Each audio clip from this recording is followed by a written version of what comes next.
चालू है।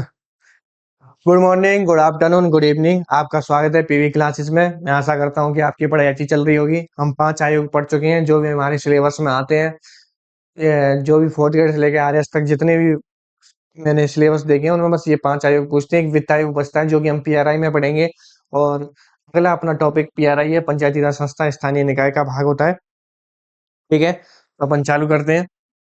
स्थानीय निकाय एक सहभागिता पूर्ण लोकतंत्र का उदाहरण होता है। किसका? सहभागिता पूर्ण लोकतंत्र का।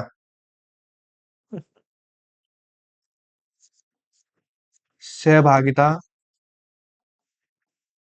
पूर्ण लोकतंत्र।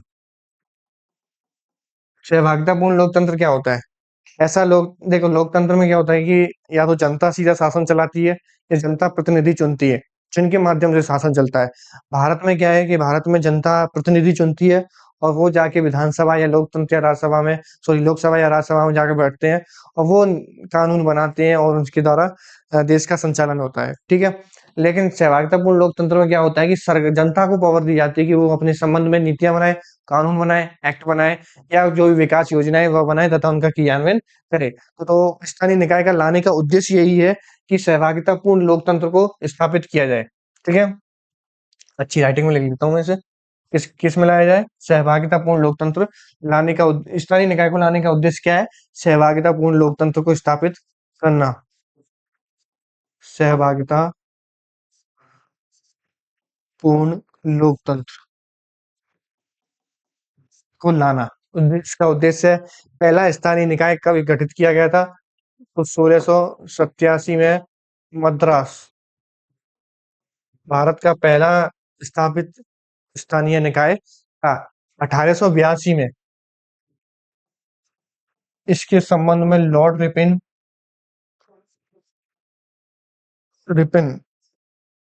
इसे अच्छा रिपन भी कहते थे। नहीं, मैं मजाक नहीं कर रहा।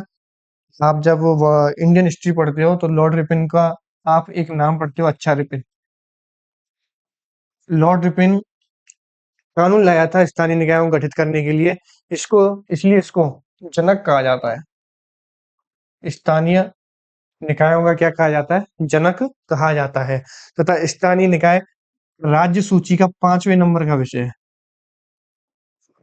राज्य सूची का 5वें नंबर का विषय है। जब आप सूचियां पढ़ते होती हैं, संघ सूची, राज्य सूची, समवर्ती सूची, तो उसमें विषय लिखे हुए होते हैं। तो आप जब राज्य सूची पढ़ोगे ना, उसमें जो भी विषय है ना, तो उसमें 5वें नंबर पे आपको स्थानीय निकाय दिख जाएगा। ठीक है। क्या है स्थानीय निकाय? सहभागिता पूर्ण लोकतंत्र का उदाहरण है। था पहला मद्रास 1900 कह रहा हूँ, 1687 में स्थानीय निकाय गठित किया गया था। तथा 1882 में लॉर्ड रिपन इसके संबंध में कानून लाता है, एक्ट लाता है, इसलिए इसे जनक कहा जाता है स्थानीय निकायों का। तथा राज्य सूची का यह 5वें नंबर का विषय है। ठीक है। स्थानीय निकाय में हम विशेष तौर से 2 चीजें पढ़ेंगे, वैसे तो और भी होती है लेकिन अपने काम की 2 चीजें। एक तो पंचायती राज संस्थाएं,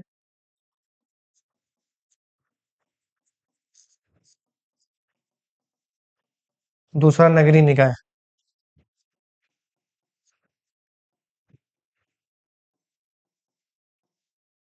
पंचायती राज संस्था, इन दोनों के 3-3 स्तर होते हैं। कितने कितने स्तर होते हैं? 3-3 स्तर होते हैं। ठीक है।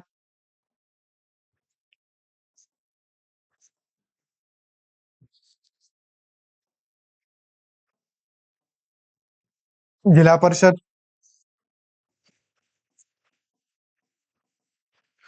मैं चाहता तो सीधा ही पंचायती राज डाल के चालू कर सकता था, पर मैं चाहता हूँ बेसिक से चालू करें। मतलब पहली ए विषय, अगर मैं इंग्लिश पढ़ाना चालू कर रहा हूँ जैसे, तो मतलब जब मैं राजस्थान पॉलिटी की इंग्लिश पढ़ा रहा हूँ तो मैं चाहूंगा कि मैं उसे ए से चालू करूँ, जिससे कोई भी पढ़े तो उसे समझ में आए। इसलिए मैं बिल्कुल बेसिक से चालू कर रहा था। पंचायती राज संस्थानों में 3 स्तर है। जिला परिषद है, पंचायत समिति है,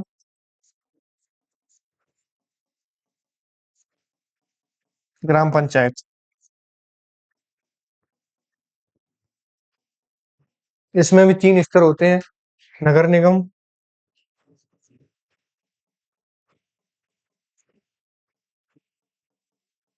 नगर परिषद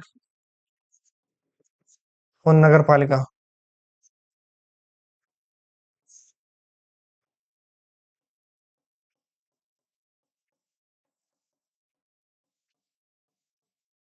ठीक है? इतने इस तरीके कि हम 2 पढ़ते हैं, पंचायती राज संस्थाएँ तथा नगरीय निकाय। पंचायती राज संस्थान 3 होते हैं, जिला परिषद, पंचायत समिति तथा ग्राम पंचायत। और नगरीय निकाय में 3 नगर निगम, नगर परिषद तथा नगर पालिका। ठीक है?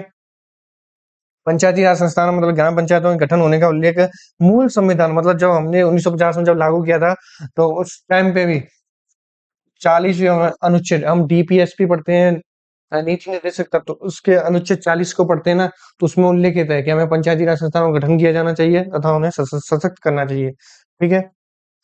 आगे चलते हैं अपन कि आजादी से पहले मतलब शुरुआत से चालू करते हैं। आजादी से पहले बीकानेर ऐसी रियासत थी।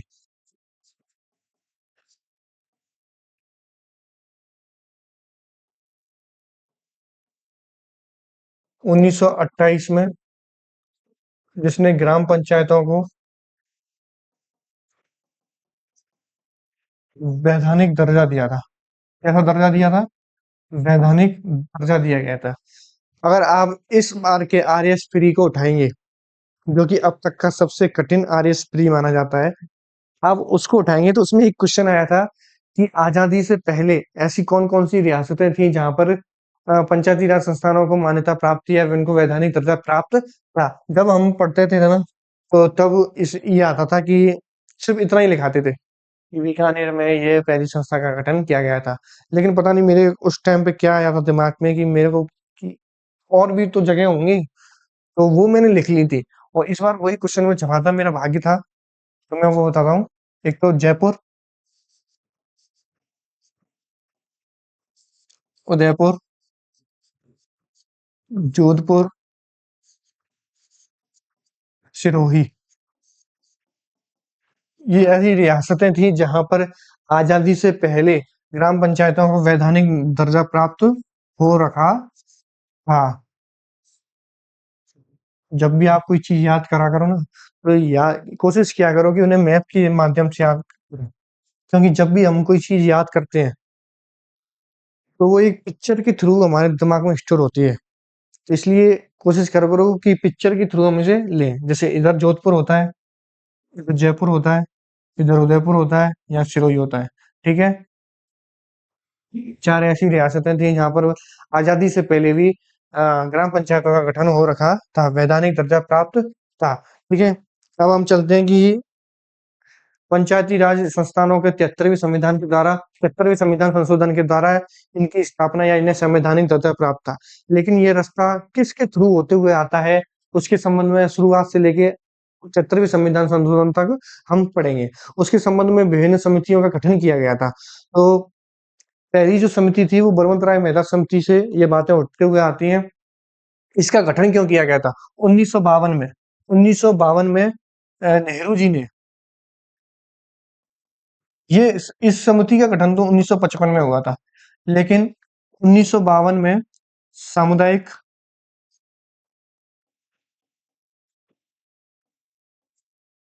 विकास कार्यक्रम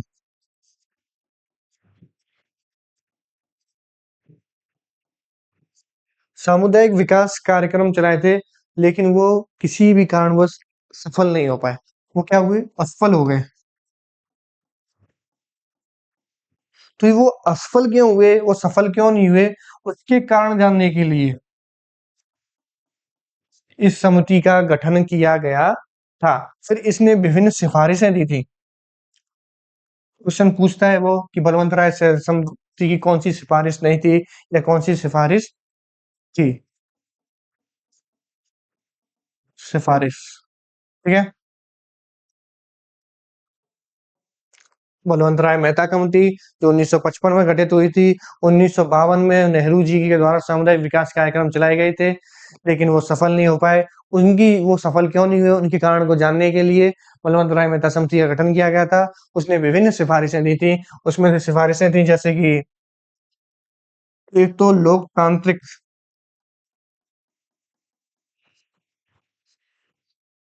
विकेंद्रीकरण लाया जाना चाहिए। देखो, लोकतांत्रिक तो हम समझते हैं, लेकिन विकेंद्रीकरण क्या होता है? विकेंद्रीकरण ये होता है कि हम जैसे सत्ता हो गई, पावर हो गई या कार्य हो गए या अधिकार हो गए या कर्तव्य हो गए, उनका क्या करें हम विभिन्न स्तरों पर बाँट दें, जिससे काम आसान हो जाए। जैसे कि मेरे को मान लो किसी की शादी करनी है, तो शादी में क्या होता है ढेरों की सजावट होती है, खाना बनता है, बहुत सी चीज़ें होती हैं। तो हम ये थोड़ी सारा काम एक ही व्यक्ति करता है, तो हम बाँट देते हैं कि ये वाला काम ये करवाएगा, ये वाला काम ये करवाएगा, इसकी देख-रेख ये करेगा। ऐसी तरीके से सत्ता में एक शासन को चलाने के लिए हम विभिन्न कार्य होते हैं, उनको बाँट देते हैं कि ये वाला काम ये है। तो ऐसे ही डिसेंट्रलाइज़ेशन की बात की, उन्होंने बोला कि सत्ता का सत्ता को हमें विभिन्न स्तरों पर बाँट देना चाहिए, मतलब नीचे के स्तरों पर आना चाहिए। मतलब कि हमें कोई पॉलिसी लानी है तो ऊपर से काम नहीं करना चाहिए, नीचे से होते हुए आनी चाहिए, ठीक है? लोकतांत्रिक विकेंद्रीकरण की बात की इसने बलवंत राय मेहता खंती ने कि हमें लोकतांत्रिक विकेंद्रीकरण लाया जाना चाहिए, ठीक है? इसने बोला कि त्रिस्तरीय व्यवस्था को अपनाया जाना चाहिए। त्रिस्तरीय व्यवस्था। इसने बोला कि त्रिस्तरीय व्यवस्था अपनाई जानी चाहिए मतलब 3 स्तर पे गठित की जानी चाहिए। पहला जिला परिषद, पंचायत समिति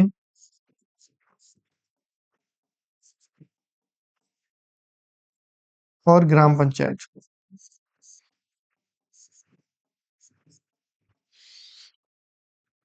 उसने बोला कि पंचायती राज संस्था है ना, उसमें त्रिस्तरीय व्यवस्था को लागू किया जाना चाहिए। पहली जिला परिषद, दूसरा पंचायत समिति, तीसरा ग्राम पंचायत। तथा उसने बोला कि जो जिला परिषद है,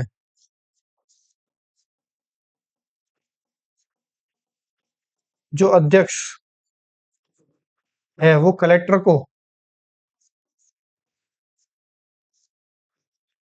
को बनाया जाना चाहिए, ठीक है? त्रिस्तरीय व्यवस्था अपनाई जानी चाहिए। जिला परिषद, पंचायत समिति, ग्राम पंचायत तथा जो जिला परिषद है उसका अध्यक्ष किसको बनाया जाना चाहिए? डीएम मतलब कलेक्टर को बनाया जाना चाहिए तथा जो पंचायत समिति है, जो दूसरे स्तर की व्यवस्था है, उसको हमें कार्यकारी निकाय बनाना चाहिए।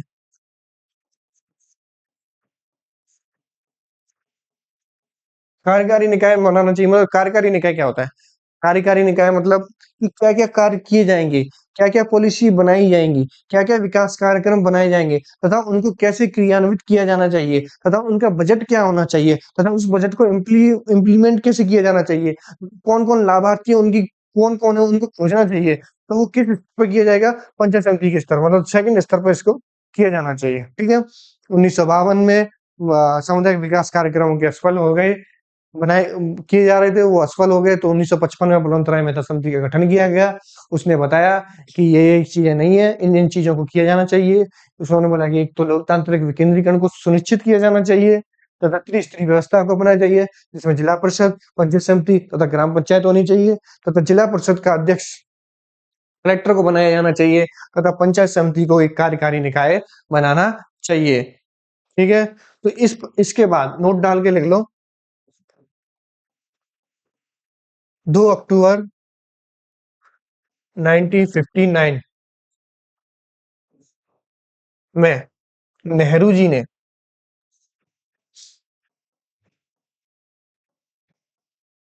बगदरी गांव है,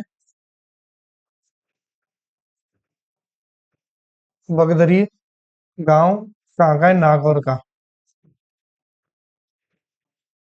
पंचायत समिति का गठन किया, उद्घाटन किया। किसका उद्घाटन किया?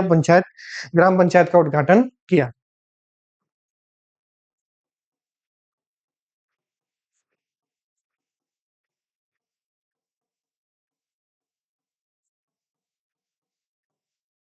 ठीक है, क्वेश्चन आए पहला ऐसा रहा जहाँ पर ग्राम पंचायतों का उद्घाटन किया गया था, तो वो कौन सा था? राजस्थान था।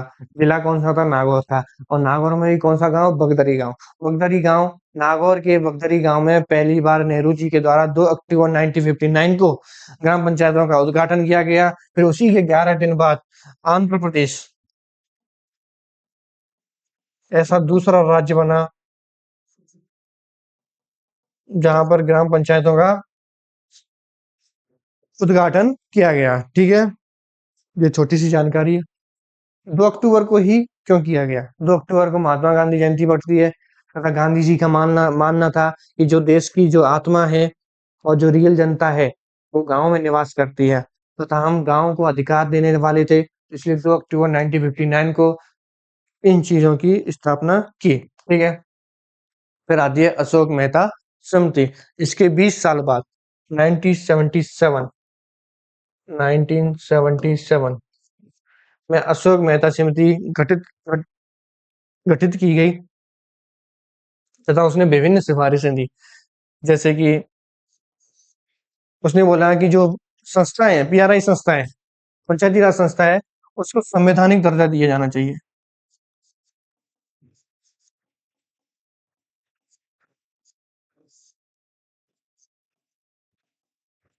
दर्जा दिया जाना चाहिए, ठीक है? उसने बोला कि 2 स्तरीय व्यवस्था नहीं, सॉरी 3 स्तरीय व्यवस्था नहीं, 2 स्तरीय व्यवस्था अपनाई जानी चाहिए। कौन सी व्यवस्था अपनाई जानी चाहिए? 2 स्तरीय व्यवस्था। द्विस्तरीय व्यवस्था अपनाई जानी चाहिए, जिसमें पहले स्तर पे होना चाहिए जिला परिषद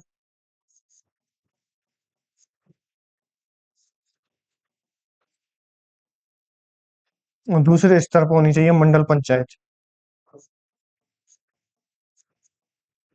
और जो ये मंडल पंचायत है, तो 15,000 से लेके 20,000 पे गठित की जानी चाहिए, ठीक है? क्या-क्या सिफारिश की इसने? इसने बोला कि संवैधानिक दर्जा दिया जाना चाहिए। इसने बोला 2 स्तरीय व्यवस्था अपनाई जानी चाहिए। इसमें जिला परिषद होनी चाहिए, दूसरा स्थल मंडल पंचायत होनी चाहिए। मंडल पंचायत 15,000 से लेके 20,000 तक पर गठित की जानी चाहिए तथा इसने बोला कि जो पीआरआईज़ के चुनाव होंगे, उसमें एससी, एसटी को आरक्षण देना चाहिए। बोला राजनीतिक दलों को भी इन चुनावों में भाग लेने का मौका दिया जाना चाहिए, मतलब वो भी भाग ले सकें। राजनीतिक जल दल जो बने हुए हैं, कांग्रेस, बीजेपी, आप, टीएसपी, वो भी जो भी हैं वो, ठीक है? अशोक मेधा समिति 1957 में गठित होती है। यह संवैधानिक दर्जा देने की बात करती है। ये बोलती है 2 स्तरीय व्यवस्था को अपनाया जाना चाहिए, जिसमें जिला परिषद होनी चाहिए तथा मंडल पंचायत होनी चाहिए। मंडल पंचायत 15 से 20,000 पर गठित की जानी चाहिए तथा एसटी को आरक्षण दिया जाना चाहिए तथा राजनीतिक जो दल है, जो राजनीतिक दल हैं, को भी इन चुनावों में भाग लिए लिया दे मतलब भाग लेने देने का मौका दिया जाना चाहिए, ठीक है? जो ये है, जिला परिषद है,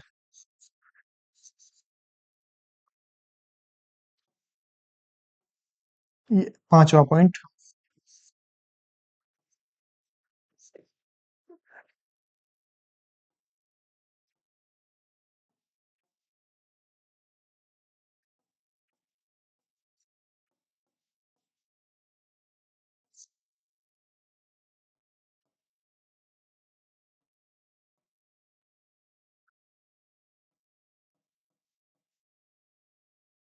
तो ब्लैक बोर्ड पागल हो गया क्या?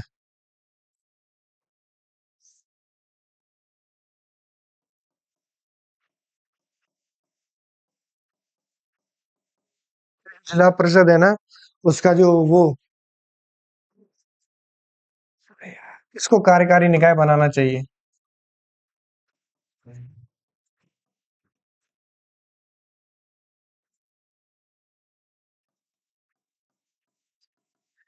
1 सेकंड रुकना आप लोग।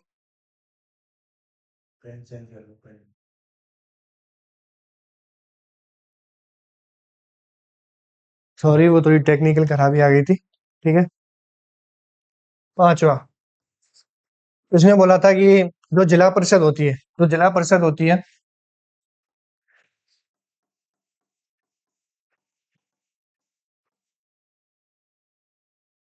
उसको कार्यकारी निकाय बनाना चाहिए।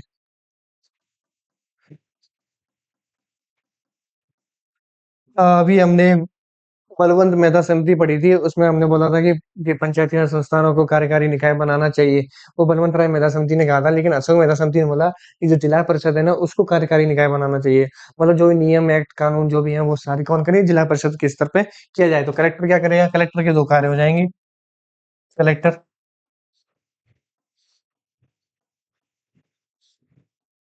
वो एक तो विकासात्मक कार्य करे,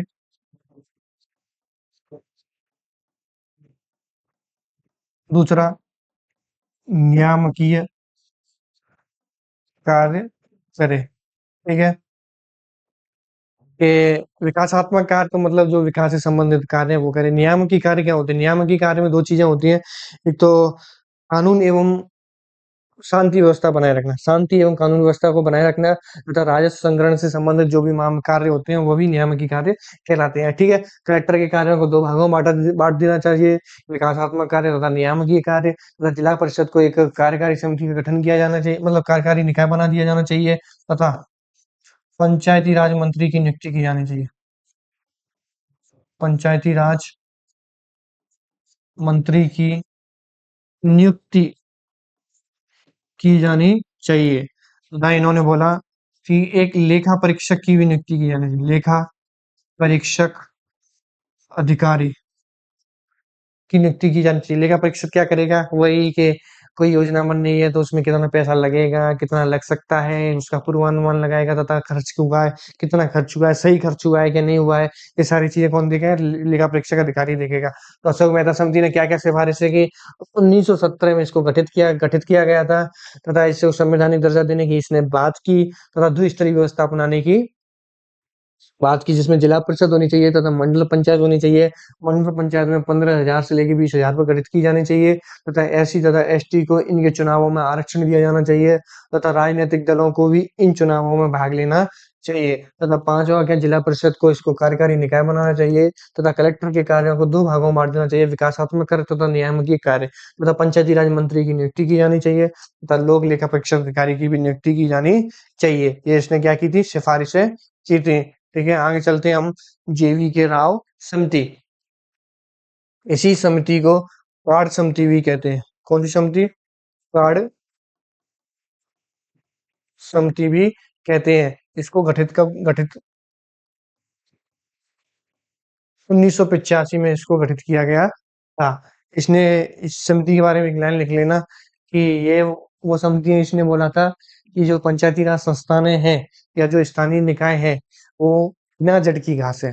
मतलब ऐसी घास है जिसकी जड़ नहीं है। मतलब इनको बना तो दिया गया है, लेकिन इनके पास कोई भी शक्ति नहीं है, कोई भी पावर नहीं है, कोई भी कार्य नहीं है। तो ये कैसे बिना जड़ की घास है? वो पूछ सकता है कि ऐसी कौन सी समिति थी जिसने पंचायती राज संस्थानों या स्थानीय निकायों को क्या बोला था? बिना जड़ की घास बोला था। तो कौन सी थी? जेवी के राव समिति। ये जो हम समितियां पढ़ रहे हैं अभी, ये केंद्र में बन रही है। ठीक है?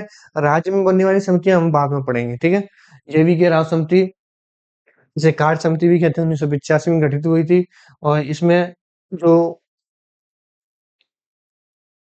वो दी थी इसने, तो इसने बोला कि बलवंत राय मेहता समिति ने तीन स्तरीय व्यवस्था बताई। अशोक मेहता समिति ने 4 स्तरीय, वो 2 स्तरीय व्यवस्था बताई। तो इसने बोला मैं क्या अलग कर सकता हूँ? तो इसने बोल दिया कि 4 स्तरीय व्यवस्था होनी चाहिए। क्या होनी चाहिए?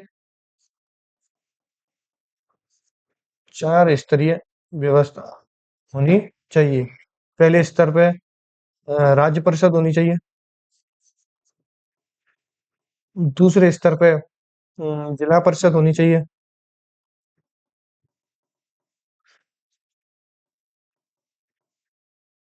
पंचायत समिति होनी चाहिए। बाकी की 3 तो वैसे ही हैं। ग्राम पंचायत होनी चाहिए। ठीक है? इसने बताया कि जिला विकास आयुक्त की नियुक्ति की जानी चाहिए। जिला विकास आयुक्त की नियुक्ति। राजस्थान पॉलिटी ना थोड़ा बोरिंग सा लगता है, क्योंकि इसमें क्या है कि fact fact fact fact fact जैसे माथे पे पड़ रहे हो लगातार ऐसे पड़ती है। मेरे को बताया क्या कर सकते हैं अपन? पढ़ना तो पड़ेगा। अगर नौकरी इतनी आसान होती तो कोई भी लगा लेता। ठीक है? जिला विकास आयुक्त की नियुक्ति की जानी चाहिए, तथा कलेक्टर के कार्यों को 2 भागों में बांटा जाना चाहिए। वही कार्य विकासात्मक कार्य तथा नियामकीय कार्य। विकासात्मक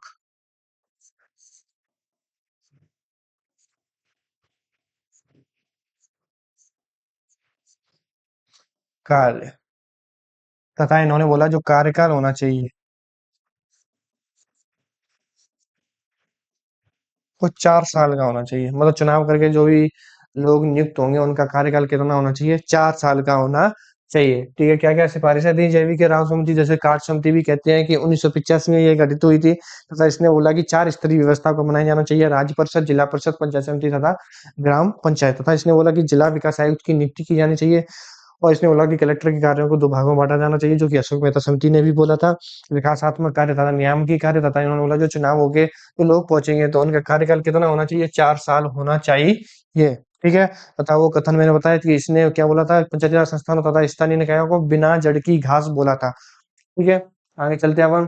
एलन सिंघवी, यह एलन सिंघवी समिति का गठन हुआ था कि 1986।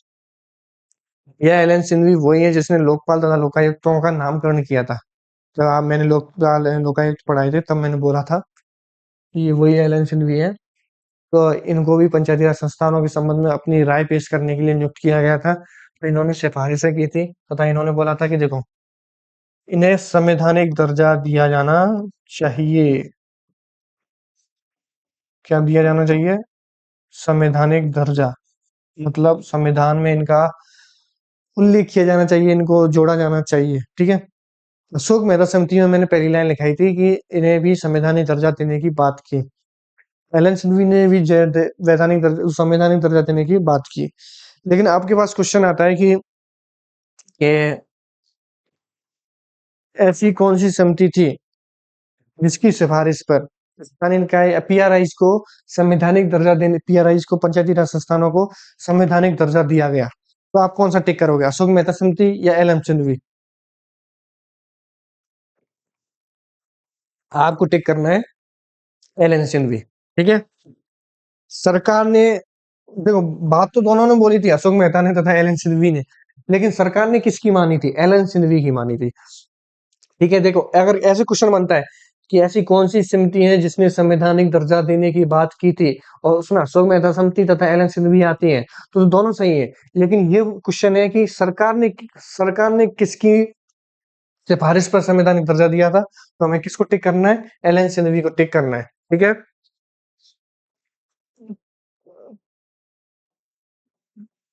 त्रिस्तरीय व्यवस्था की बात की इसने।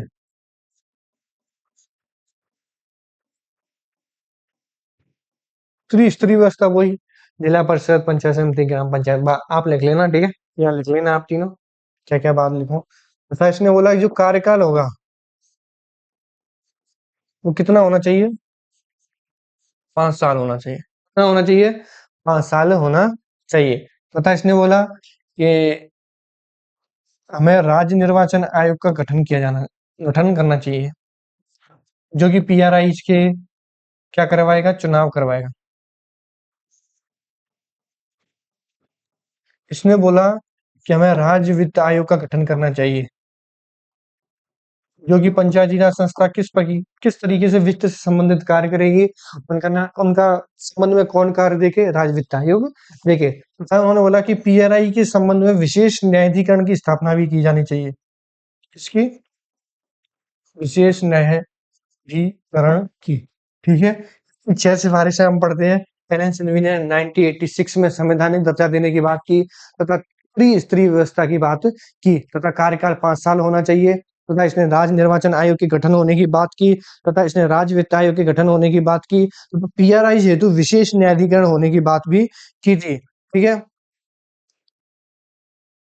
ये होती है समितियां। एक केंद्र में 2 समितियां और होती हैं, जैसे एक तो थुंगन समिति है। थुंगन, हाँ, थुंगन समिति, एक गॉडगिल समिति।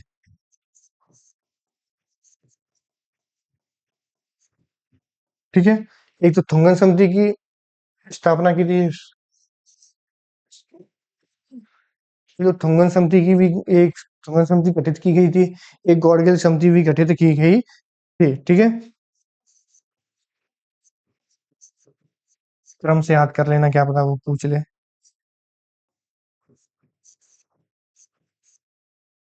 ठीक है। केंद्र में ये सारी समितियां जो गठित की गई थी वो कहाँ की गई थी? केंद्र में गठित की गई थी। अब हम राज्य की समितियां पढ़ेंगे। हमने केंद्र में कौन कौन सी समिति पढ़ी? हमने केंद्र में पढ़ी बलवंत राय मेहता समिति, अशोक मेहता समिति, जेवी के राव समिति, एल एम सिन्हा समिति, हिंगन समिति तथा गॉडगिल। गॉडगिल को सही लिखता हूँ।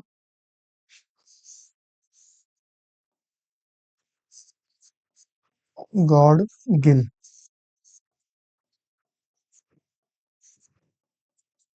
समिति। ठीक है। राजस्थान में पीआरआई हेतु बनी हुई समितियां। ठीक है। हरीशचंद माथुर समिति 1963। सदिक अली सदिक अली समिति 1964। लाइन से याद कर लेना, सन लगा के पूछ लेगा वो। ठीक है। हरीशचंद माथुर समिति, सादिक अली समिति, गिरधारी लाल व्यास समिति, हरलाल सिंह कर्रा समिति। ये तो पीआरआई मंत्री रहे हुए हैं, पंचायती राज मंत्री।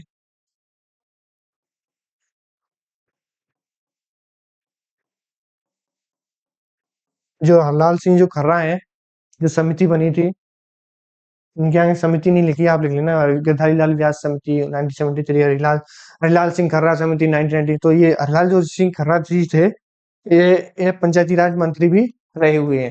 ठीक है। दो चार बार बोलो। हरिश्चंद्र माथुर समिति, सदिक अली समिति, गिरधारी लाल व्यास समिति, हरलाल सिंह खर्रा समिति। ठीक है। और कटारिया समिति। ठीक है। कटारिया समिति वो थी, इन्होंने क्या किया था कि इन्होंने बोला था कि जो 5 विषय हैं, इसने बोला था कि जो 5 विषय हैं वो राज्य सरकार को पीआरआईज को स्थानांतरित कर दिए जाने चाहिए। और 5 विषय कौन-कौन से थे? कृषि, प्राथमिक शिक्षा,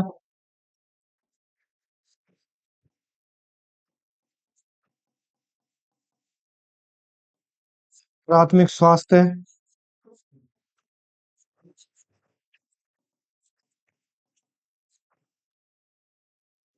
महिला एवं बाल विकास,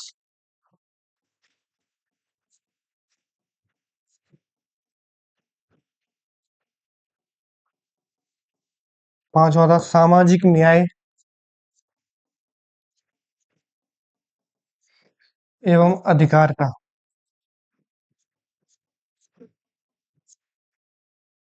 कटारिया समिति 2009 में गठित गठित की गई थी। इसमें बोला था कि 5 विषय, ये जो 5 विषय हैं उनको राज्य सरकार द्वारा पीआरआईज को स्थानांतरित कर दिया जाना चाहिए। वो समिति थे, वो 5 विषय थे। कृषि थी, प्राथमिक शिक्षा थी, प्राथमिक स्वास्थ्य था, और महिला एवं बाल विकास था, सामाजिक न्याय, ये नहीं लिखा मैंने, सामाजिक न्याय एवं अधिकारिता, सामाजिक एवं अधिकारिता। ठीक है।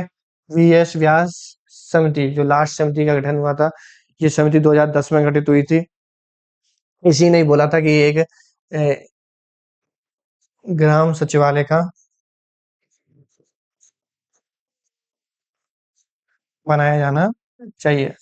आप साथ के साथ लिख लिया करो। वैसे बीच-बीच में हटता हूँ तो आप स्क्रीनशॉट ले लिया करो। वैसे मैं इसकी पीडीएफ इसके टेलीग्राम चैनल पर पीवी क्लासेस पर डलवा दिया करूँगा, तो वहाँ से आप लिख लिया करो। वैसे मैं आप क्या करा करो, साथ के साथ ही लिख लिया करो, कुछ पॉज़ करके, ठीक है? या स्क्रीनशॉट ले लिया करो, ठीक है? ये 7 समितियाँ गठित की गई थी राज्य में, राजस्थान में। कौन-सी? हरिश्चंद्र माधव समिति 1963, सादिक अली समिति 1964, गिरधारी लाल व्यास समिति 1973, हरलाल सिंह खर्रा समिति 1990, पंचायती राज मंत्री भी रहे हुए हैं। अरुणा कुमार समिति 1996, और कटारिया समिति 2009, जिसमें 5 विषय को स्थानांतरित करने की बात की थी। कृषि हो गया, प्राथमिक शिक्षा हो गई, प्राथमिक स्वास्थ्य हो गई, महिला एवं बाल विकास हो गया, सामाजिक न्याय एवं अधिकारिता हो गई, तथा वीएस व्यास समिति।